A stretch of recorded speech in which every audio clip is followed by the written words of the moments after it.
Hello there and welcome back to FDW Season 2. Last time out, FDW continued on its merry trajectory towards Money in the Bank as we finally filled in all slots in the Money in the Bank ladder match, which will be next episode. Very much looking forward to that. Before we get there, we've got the Go Home show, and staring us down in the main event this evening, Drew McIntyre will be in singles action against Karrion Kross, who appears to be looking to go his separate ways from Bray Wyatt after losing the tag titles, striking out on his own again a little bit. But first up, we're going to try and run this back from last week. Rhea Ripley and Bianca Belair. We are going to do this properly. It is going to be no disqualification, so this time they can just have it all out, get it out of their system, and then hopefully we can look forward to Bianca Belair's proper match for what she should be having against Liv Morgan at Money in the Bank. Liv Morgan rightfully winning the #1 contendership a few episodes ago, in the gauntlet match, overcoming a handful of other women. But before we get there, we do need to put this to bed, as Rhea Ripley and Bianca Belair have just been at each other's throats since episode 1 of Season 2. Rhea unable to let anything go, clearly not done with Bianca Belair after having her title ripped unceremoniously from her. From Adelaide, Australia, This is non-title, but it is going to be no disqualification, so winner of this match should hopefully just have that all done and dusted. At least that's what I'm hoping anyway, because Bianca Belair has other fish to fry. And if they can't coexist on the same brand, may have to take drastic action. and from Knoxville, Tennessee, We're stepping into the ring, the FDW Women's Champion Bianca Belair. As I alluded to, she will be in singles action next episode against Liv Morgan, defending her belt.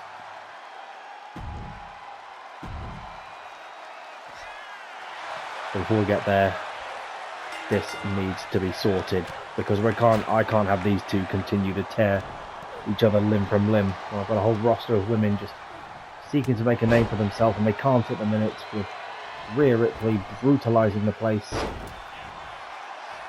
left, right and centre. Also in action this evening, we'll be seeing Giovanni Vinci going one-on-one with Tommaso Ciampa, again with management by their side, as has been agreed, as the DIY Imperium mini-saga continues. Hopefully this time we'll have a decisive victory, as Bianca Belair just demonstrating that power once again. It seems every time that Rhea Ripley steps into the ring with Bianca Belair, Belair just has her number. Ripley picking fights she cannot finish. As already Bianca Belair looks to get this done and dusted. This is a no disqualification match. At least that's what I thought I signed it off as. So this should be a hard-hitting affair. Belair now with a big delayed suplex there to Rhea Ripley. I feel like this just isn't even about the title anymore. This is about bragging rights for Rhea Ripley. Feeling that she didn't get enough time with her championship after having fought so hard to get it. Claiming it at WrestleMania. Belair just marching around with Rhea Ripley like she's nothing. And that is power. The likes of which we haven't seen for a while here in FDW. At least within the women's division anyway. And again, strength of Bianca Belair. Ripley must be ruining the day that she picked a fight with Bianca Belair. Although to be fair, it was Belair that picked a fight with her on the debut episode of Season 2. Belair now looking to get a bit of weaponry involved. Teeing off on Rhea Ripley, just as they did in the parking lot a few episodes ago. Kendo shattering into several pieces already. Standing shooting star press there, the FDW staple, and If Belair can keep pulling that out, she will become yet another pillar of FDW, at least for the second season.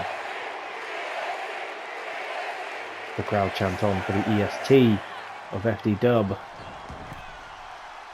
Back between the ropes we go as Doug watches on, looking to get this done and dusted. Ripley now slamming Belair down to the mat. Just going to town on Bianca Belair. Still also to come this evening, there will be a triple threat match between Big E, Xavier Woods and Kofi Kingston. We saw a glimpse of it last week in the Battle Royale. They feel a bit hard done by that. They were the first three eliminated. Disappointed in themselves, so they've been granted another opportunity. Triple threat, the winner will represent FDW in the Supremacy match at Money in the Bank, taking on a representative from Raw and a representative from Smackdown in an effort to bring some superiority back to the purple brand. A reminder, the Supremacy matches this season will all be triple threat matches, and the winning brand will get a draft pick to expand their rosters. Bianca Belair now with the KOD, she hits it and it's over. Just like that, again Ripley coming up short. Here is your winner, Belair standing tall.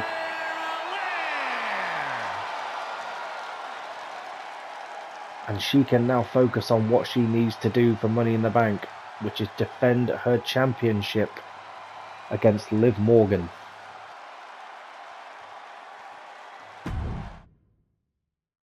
Still to come on next episode of FDW. Looking forward to that one. But next up, Vinci versus Ciampa.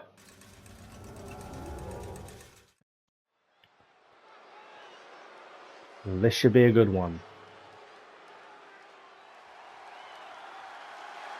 DIY making their entrance first. Gargano already scouting the ring as Ciampa marching down, looking to get business done in the Battle of the Baldies. The past couple of matches that these two teams have come face to face with each other, Imperium has stood tall, but not in the way that you might expect. Initially winning by the skin of their teeth with a count of 10. And then Kaiser last week just happy to take a count of 10 on Johnny Gargano. Will Vinci be looking to do the same, or will they be wise to the tricks?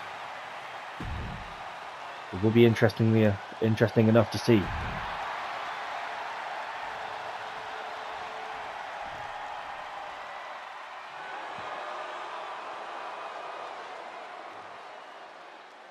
As the ominous lighting, or lack thereof, kicks in. Imperium with the Imperium pose on the ramp, standing side by side, the three of them. Appears by now that Dragunov, we see him, has fully aligned himself with Imperium.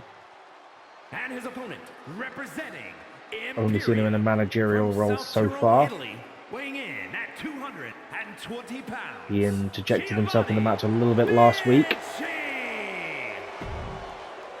showing that Imperium are not above the underhanded tactics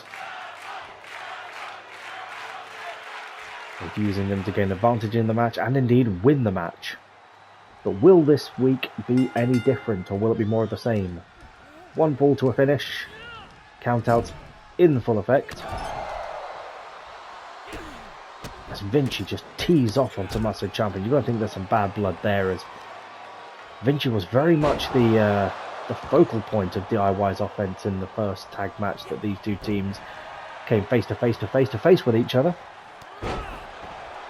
Get it? Because there's four faces. Chortle. But Vinci now showing that he has what it takes in singles action. Gargano watching on intently, as is potentially the difference maker, the Cruiserweight champion, Ilya Dragunov. Off the top rope, moonsault Giovanni Vinci, and there is that athleticism on full display. We know how dangerous that man can be. The deceptive strength, the sheer athleticism, and the technicality to back it up as he demonstrates once again with the frog splash, posing, saluting his stablemates. As I take a sip of orange juice. Gotta stay hydrated, kids. Wrenching at the ankle now with Tommaso Ciampa, looking to remove that offense from him. He's feeling in control, much more so than he was in the debut here for FDW. Ciampa wisely getting himself a little bit of breathing space. Fling to the outside, the delay on the top rope. That is ring prowess, the likes we haven't seen here in quite a while on FDW. Raising the eyebrows of every cruiserweight. Here.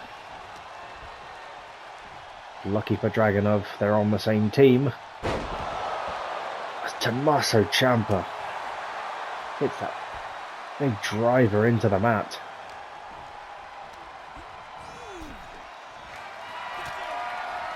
Now, who will be the supreme Baldy in this match?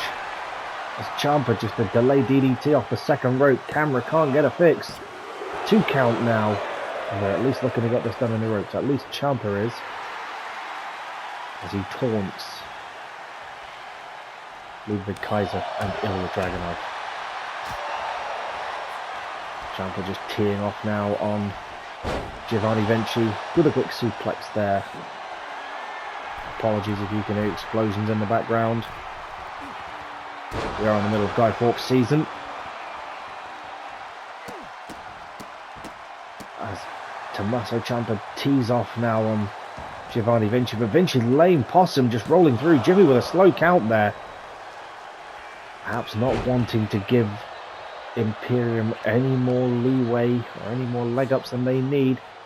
Vinci, huge power bomb there, just throwing Ciampa around as he salutes to the crowd. Ciampa back to his feet. Hubris on display once again of Imperium. There's almost a blue thunderbomb-like approach there from Tommaso Ciampa. Vinci dazed and confused in the corner, but enough wherewithal to counter the offense from Tommaso Ciampa.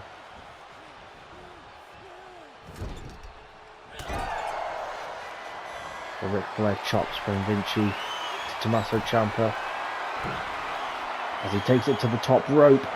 Huge Hurricane Rana from Giovanni Vinci, and it would appear this week at least that we're getting it done between the ropes.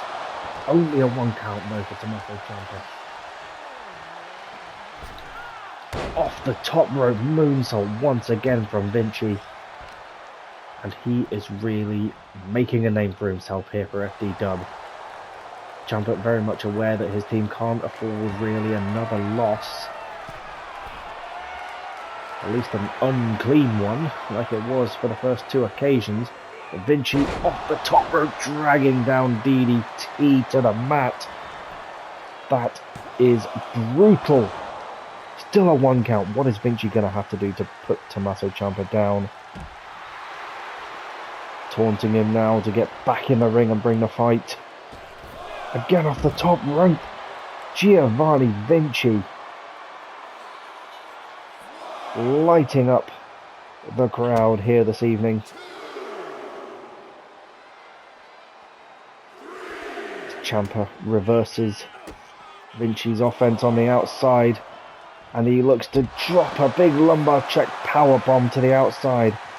Lower back of Vinci just must be in absolute tatters. As Tommaso Ciampa systemically picks apart Giovanni Vinci. Count of 8 now. Will Ciampa get this back between the ropes, or is he going to be taking a page out of the Imperium playbook? And it's a 10 count. Double count out by a millisecond. And what is it going to take to have an Imperium DIY match end between the ropes? God only knows. As I mentioned earlier, still some business when it comes to the purple brand. Triple threat action now between Big E, Kofi Kingston and Xavier Woods.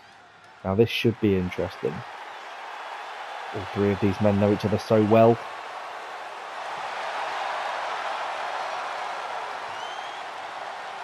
Originally pitching an idea for a singles match, but then unable to decide who was going to face whom. So the decision was made. If it's a triple threat at Money in the Bank, these guys need to know how to handle themselves in triple threat. So in a tune-up before then,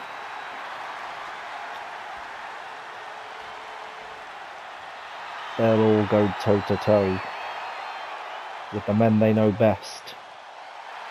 And his opponents, first representing the New Day from New Day, triple threat match.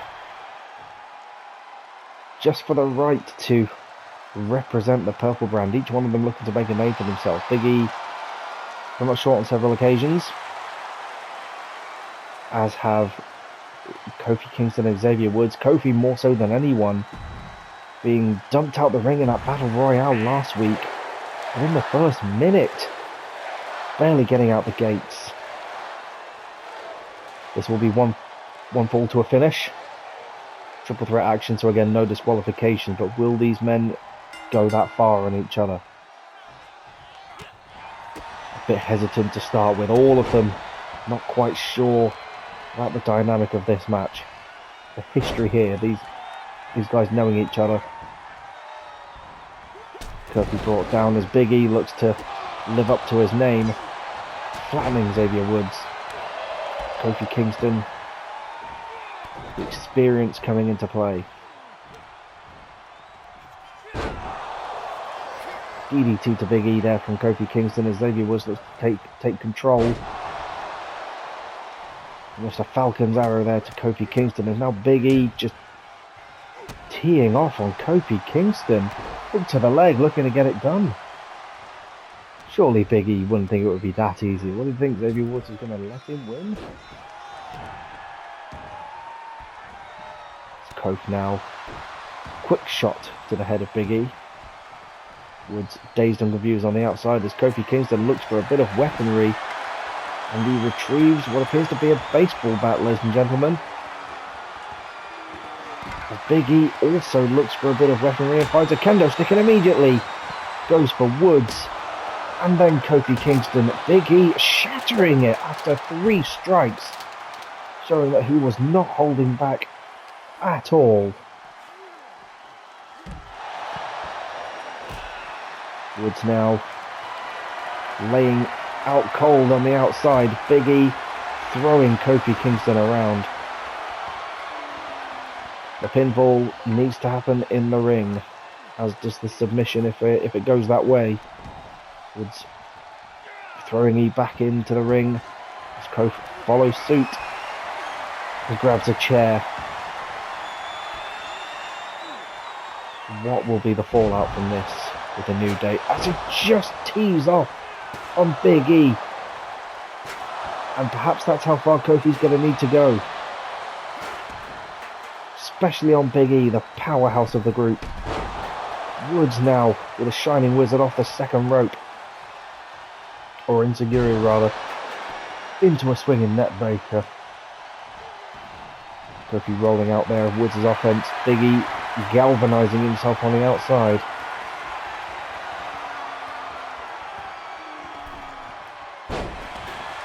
Kofi now back in control in the middle of the ring. Woods with his foot precariously placed on the bottom rope there. There are no rope breaks, there are no countouts in this match. But perhaps acting out of sheer instinct was Woods for fear that Kofi might go for a pinfall. The history here between these three speaks for itself. Having gone to war with so many tag teams over the years, so many singles competitors when it comes to E and Kofi. Kofi now hooked to the leg. Could it be 3? Not quite, going to need to go a little bit further than that. As Woods now claims the baseball bat.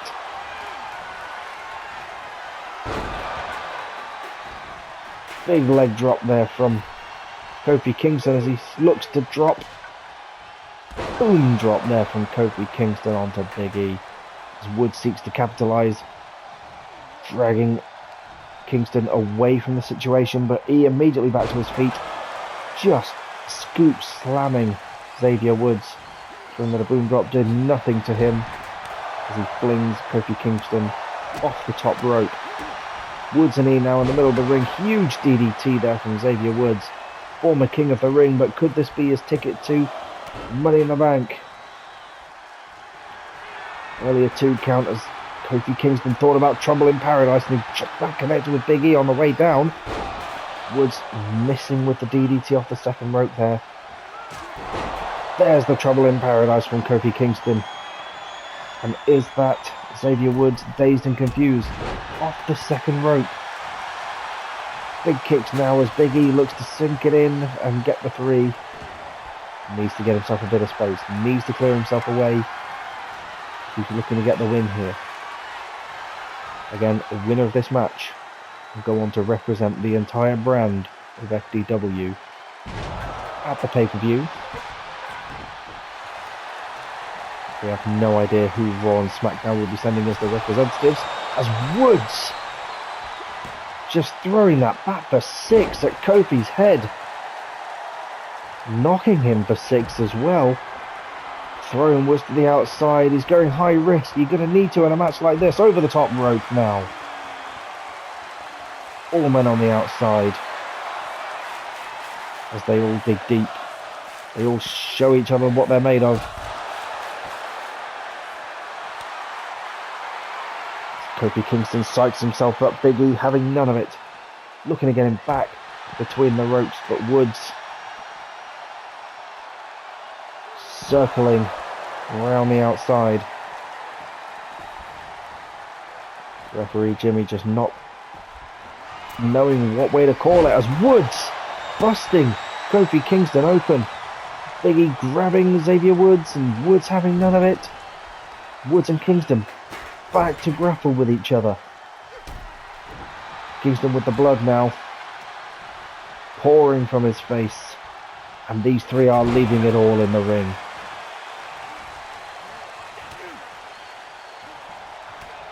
They may not be related by blood, but my word, are these 3 brothers. And they are fighting like only brothers can, as now Big E is busted open by Xavier Woods. And it's Woods who's bringing the brutality to this match. Extra brutality in the form of a kendo stick as the bloody Kingston and bloody Big E tangle up on the ropes. Kingston with a shot to the head on by Woods. E sees it coming, grabs the kendo and tees off on his stablemates, shattering yet another kendo stick as Kingston gets Big E down to the mat, hooks to the leg, no rope breaks, only a 1 count on Big E. What's it going to take to bring the big man down? Kofi Kingston now firmly in control as Big E looks to get himself a bit of breathing space. Kingston grabs a chair, unhappy being the first man eliminated last week. He wants to be the last man standing. He wants this opportunity, a chance to prove himself that he's not a one-trick pony. 2 count as E with the hesitation there.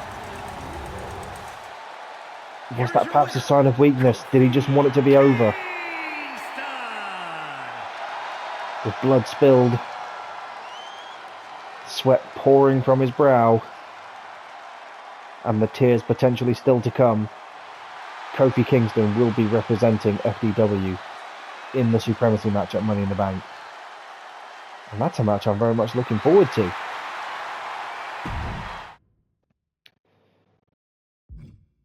But the final match on the go-home show for Money in the Bank. Drew McIntyre, one-on-one with Karrion Kross. Looking for a bit of a tune-up before we get to his title match. Looking to get momentum on his side. Not just McIntyre, but also Karrion Kross. Kross back out into the singles division as Bray Wyatt has gained himself some success in the Money in the Bank ladder match. Kross looking to emulate a little bit of his tag partner. Still not quite sure if they're completely broken up as a tag team, or if they've decided to go their separate ways, or if this is just a momentary thing, or temporary split. But one thing that I know for sure is not temporary is Drew McIntyre's drive and will to succeed.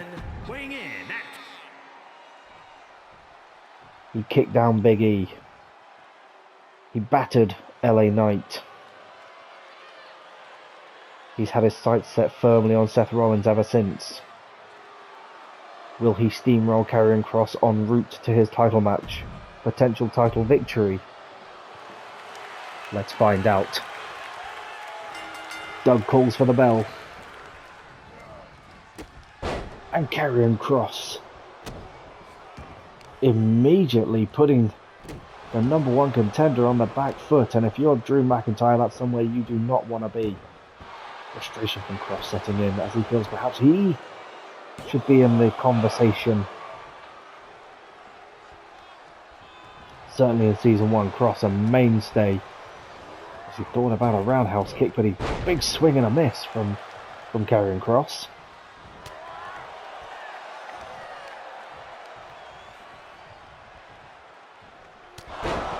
Clubbing blow from McIntyre. And we've seen this be McIntyre's MO. Those big power moves have been the difference maker so far. They were enough to fell the Big E. They were enough to overcome LA Knight, but this time he's standing toe to toe, eye to eye, quite literally, with a man of similar stature, Karrion Kross. And again, McIntyre having picked his opponents carefully. But he came up short, as we forget, against Dragon Lee. So McIntyre, having chosen his opponents carefully, perhaps ready for all facets that Seth Rollins can bring. The power, the technicality, the high flying. Having taken a loss to Dragon Lee, he now knows what not to do when it comes to Rollins. And picking a fight with a powerhouse like Karrion Kross. Is this perhaps McIntyre sending a message that if he can slaughter powerhouses like Kross and Big E, then Seth should be no challenge at all? Kross just bum rushing Drew McIntyre down to the mat. Count of 3 now from the crowd. We can't take another count out victory, surely. We've had enough count outs with the Imperium antics.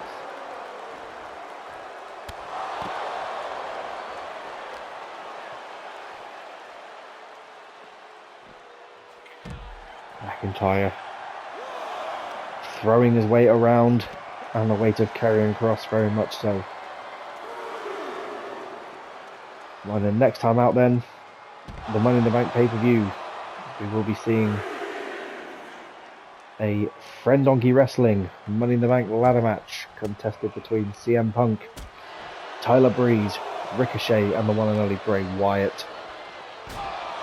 We'll be seeing Seth Rollins defend his FDW World Championship against Drew McIntyre in this match.